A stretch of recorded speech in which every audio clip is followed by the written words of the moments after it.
Let us now discuss how to conduct BB Glow treatment. Before you do anything else, you need to prepare the skin. First, you need to start with clean hands. Make sure to wash your hands thoroughly, especially if you're conducting this procedure on someone else. Please wear gloves and facial mask.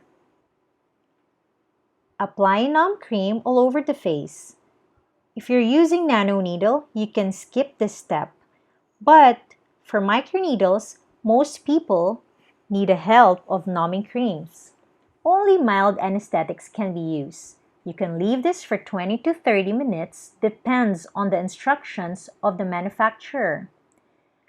You can also carefully include under the eye area because we want to work on this area because it has a lot of minor wrinkling. You can also include under the chin. Make sure to occlude or cover with saran or cling wrap to activate the numb cream.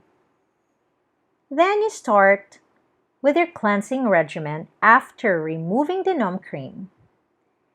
If you have a standard facial procedure in your shop, it is good to include this in the pre-BB steps. Remember that toning and exfoliation is very important because you want to remove the dead skin that's sitting on top of the skin. We will include a bonus video about exfoliation at the end of this training. Exfoliation is important because it not only removes dead skin cells, but it also increases blood circulation, making it easier for microneedles and your ampules to penetrate the skin.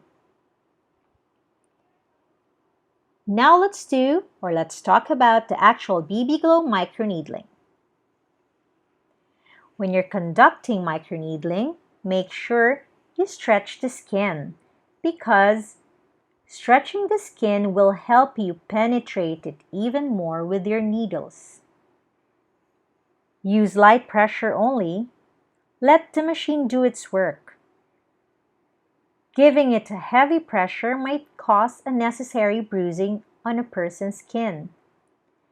As long as you feel the vibration with your other hand that is stretching the skin, that means the needle is able to penetrate properly. So, no need for heavy hand. This is the movement that you are going to do with your dermapen.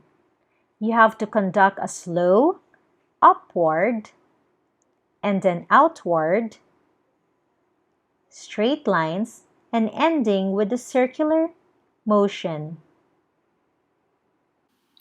There are actually two kinds of needles. One is nano needle and one is MTS or microneedling therapy system needles.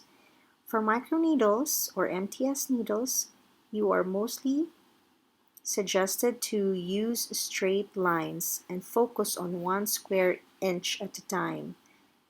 But for nano needles, you can do circular motion.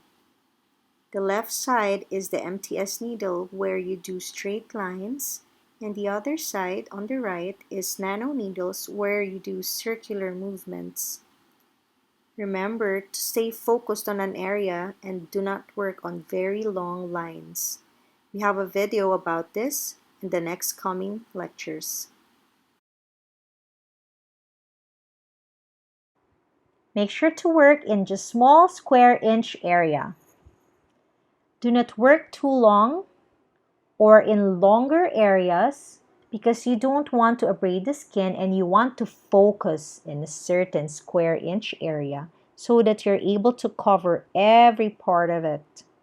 Again, on that square area, you start with upward, then your second pass is sideward, and lastly, you can do very slow circles.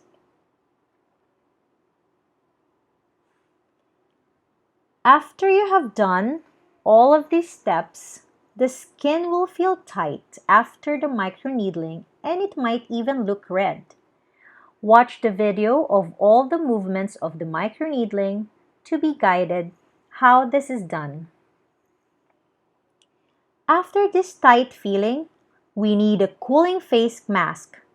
It is good to place it in the refrigerator before using so that it will be slightly cold and it will soothe the skin and even help close the pores.